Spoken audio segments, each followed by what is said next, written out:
नमस्कार दोस्तों, आपका शिवकुमार सीएससी एंड सीएसपी पे स्वागत है दोस्तों। आज हम बात कर रहे हैं दोस्तों कैश विड्रॉल फॉर्म कैसे भरा जाता है।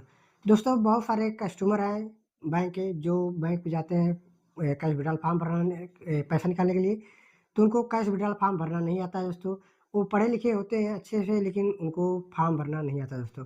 तो आज आप फॉर्म भरना बताएंगे दोस्तों। आपको आपका खाता किसी बैंक में हो दोस्तों, Punjab national bank, SBI, Baroda, HDFC, किसी बैंक में दोस्तों, फॉर्म भरने का प्रोसेस जो होता है, स्टेप होता है दोस्तों, सेम होता है। बस उस फॉर्म का जो डिजाइनिंग होता है दोस्तों, अलग अलग बैंक का अलग अलग होता है दोस्तों। तो दोस्तों बहुत सारे त्रुटियाँ होती है दोस्तों। कुछ कस्टमर ऐसे आते हैं, उनका दूसरे शाखा में खाता होता है दोस्तों, और दूसरे शाखा में पैसा निकालने के लिए आ जाते हैं दोस्तों। तो इस चीज़ हम बताएं दोस्तों, कैश विड्रॉल पैसा जिस शाखा में आपका खाता है दोस्तों, उसी शाखा में आपका पैसा निकलेगा दोस्तों, ना कि अन्य शाखा में दोस्तों निकलेगा। आपका पैसा चेकबुक से अगर है तो दोस्तों अन्य शाखा में भी चेकबुक से पैसा निकाल सकते हैं, वो भी एक लिमिट के अनुसार।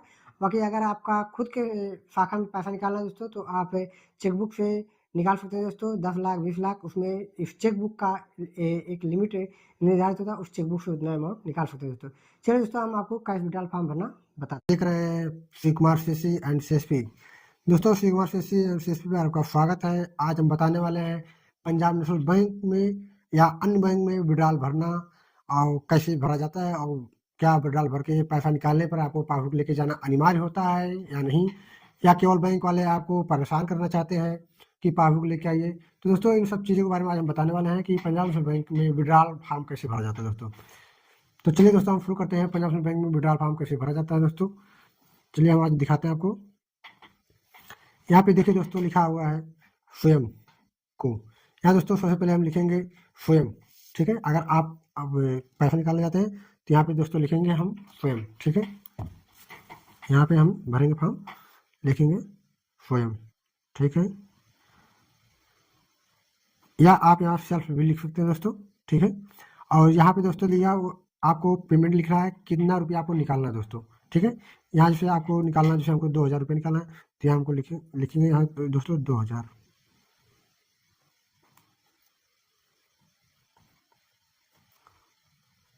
मात्र, 2000 मात्र, ठीक है दोस्तों।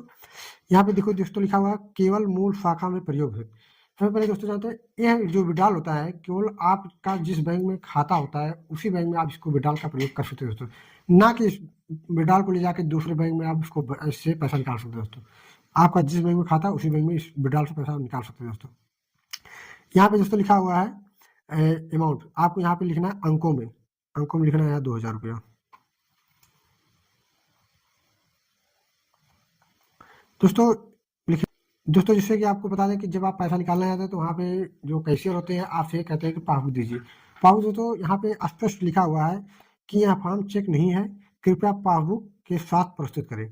दोस्तों अगर आप बैंक में पैसा निकालने आते हैं तो आप विड्रॉल फॉर्म भर के निकालते हैं, तो आपको पासबुक साथ में देना अनिवार्य है, क्योंकि इस पर स्पष्ट लिखा हुआ है। ये दोस्तों चेकबुक से अगर आप पैसा निकालते हैं तो उसमें आपको विड्रॉल नहीं मांगा जाएगा। विड्रॉल फॉर्म से अगर निकालते हैं दोस्तों आपको भरना अनिवार्य है। यहाँ पे दोस्तों डेट लिखना है, तो जैसे मुझे आज का, अगर आज के डेट में पैसा निकालना है दोस्तों, तो हम आज का डेट डालेंगे दोस्तों। यहाँ पे 11 तारीख 11/2025, ठीक है दोस्तों। यहाँ पे दोस्तों अकाउंट नंबर का खाना दिया हुआ है। कुछ बैंकों में दोस्तों 14 अंक का होता है, पंजाब में कुछ शाखाओं में, कुछ शाखाओं में 16 अंक का होता है दोस्तों। मैक्सिमम 16 अंक का हुआ है दोस्तों। 14 अंक किसका होता है दोस्तों, जो बाद में पंजाब नेशनल बैंक में विलय हुए बैंक, जैसे ओरिएंटल बैंक हो गए और एक बैंक है दोस्तों, ये जो बैंक दोस्तों पंजाब नेशनल बैंक में विलय हुए उनके खाता नंबर जो होते 14 अंक के हुए थे, इसलिए उनमें 14 अंक का होता है दोस्तों। यहाँ अपना खाता नंबर लिख देते हैं दोस्तों, डाटा हम कर दे रहे हैं, बाकी आप अपना भर सकते हैं दोस्तों, ठीक है। यहाँ पे दोस्तों लिखा हुआ है खाता धारक के हस्ताक्षर, खाता धारक के हस्ताक्षर। दोस्तों आपके जो बैंक में जो खाता में जो आपका हस्ताक्षर है, मतलब दस्तखत है जो दर्ज है, वही दस्तखत अगर आप सेम करेंगे तभी आपको पैसा विड्रॉल किया जाएगा दोस्तों, अन्यथा आपका फॉर्म रिजेक्ट कर दिया जाएगा। फिर आपको दूसरा फॉर्म भर के ले जाना पड़ेगा, तो जब आपका सिग्नेचर मैच करेगा तभी विड्रॉल आपके खाते से होगा दोस्तों। तो इसलिए जो आपके खाते में जो सिग्नेचर है उसी सिग्नेचर का दोस्तों यहाँ पे करना है आपको। यदि आपका सिग्नेचर मिसमैच होता है तो दोस्तों तो आपका विड्रॉल नहीं किया जाएगा दोस्तों। यहाँ दोस्तों नीचे लिखा हो आपका नाम क्या है, ये बहुत सारे लोग शॉर्टकट में अपना सिग्नेचर करते हैं, तो इसलिए उनको शॉर्टकट सिग्नेचर आएगा दोस्तों, यहाँ उनका पूरा नाम लिखना अनिवार्य है। अब देखिए यहाँ तो नीचे बस इतना ही भरना दोस्तों आपको। नीचे देखिए लिखा हुआ कार्यालय का प्रयोग हेतु, ठीक है, फॉर यूज ऑफिस, ठीक है। तो दोस्तों यहाँ पे देखिए लिखा हुआ ट्रांजेक्शन आईडी। ट्रांजेक्शन आईडी दोस्तों कैशियर का जो विड्रॉल फॉर्म देंगे पासबुक के साथ, तो ट्रांजेक्शन आप रजिस्ट्रेशन करेंगे तो उसमें एक ट्रांजेक्शन आईडी होती है, जो एम नंबर बोला जाता है दोस्तों, यहाँ पे वो लिखेंगे जो भी होगा, ठीक है। और दोस्तों यहाँ टोकन संख्या दिया, बहुत सारे बैंकों में दोस्तों टोकन नंबर टोकन होता है, जैसे हम लोग गाँव में से ढप्पल बोलते हैं, उसी तरह होता है गोल गोल दोस्तों। उसमें टोकन नंबर लिखा रहता है, 1 नंबर 2 नंबर 3 नंबर। उस दोस्तों उस टोकन नंबर यहाँ दर्ज करना अनिवार्य होता है, क्योंकि ये टोकन और उस विड्रॉल फॉर्म को लेके जाएंगे जो इनसे बड़े अधिकारी होते हैं उनके पास वेरीफाई करने के लिए दोस्तों। तो यहाँ पे टोकन नंबर और क्या नाम है विड्रॉल फॉर्म के साथ दोनों लेके जाएंगे दोस्तों।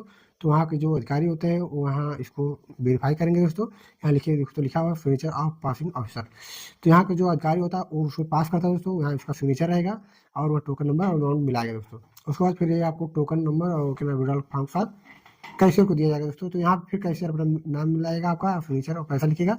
यहाँ भुगतान करता मतलब जो आपका कैशियर होता है अपने यहाँ साइन करेगा, उसके बाद आपको पेमेंट देगा दोस्तों। यहाँ पीछे देखिएगा दोस्तों, पीछे भी दिया हुआ है ऑप्शन। जो कैशियर होता है दोस्तों आपको करेंसी जो देता है उसमें 100 का कितना है, 200 का कितना है, 500 का, 1000 का। तो दोस्तों यहाँ पे उसको करेंसी कितना पीस है उसको भरना होता है, टोटल दोस्तों यहाँ जोड़ के लिखा जाता है कितना रुपया दिया गया। ये हमारा 500 का दोस्तों, तो 4 पीस मिलेगा, यहाँ 2000 रुपया हम लिख देते हैं दोस्तों, टोटल यहाँ 2000 रुपया लिख देते हैं। यहाँ दोस्तों कॉइन लिखा मतलब सिक्का, 1-2 का भी सिक्का बैंकों में दिया जाता है दोस्तों और लिया जाता है। ये अगर किसी कस्टमर का अगर खाता है जैसे क्लोज करना है दोस्तों, तो उनके खाते से जितने भी अमाउंट होते हैं दोस्तों टोटल अमाउंट विड्रॉल किए जाते हैं, तभी वो खाता क्लोज होता है दोस्तों। तो उसमें कभी कभी 1 का कॉइन्स भी मिलता है, 2 का, 5 का भी कॉइन्स उसमें मिलता है दोस्तों, तो इसलिए यहाँ कॉइन्स भी लिखा जाएगा दोस्तों इसलिए। बाकी कस्टमर फर्नीचर जो कैसे होता है फर्नीचर का आपको पैसा देंगे दोस्तों। बाकी आप इसी तरह फिर और देखते रहे, बहुत सारे अच्छे वीडियो मैं लेके आने वाला हूँ।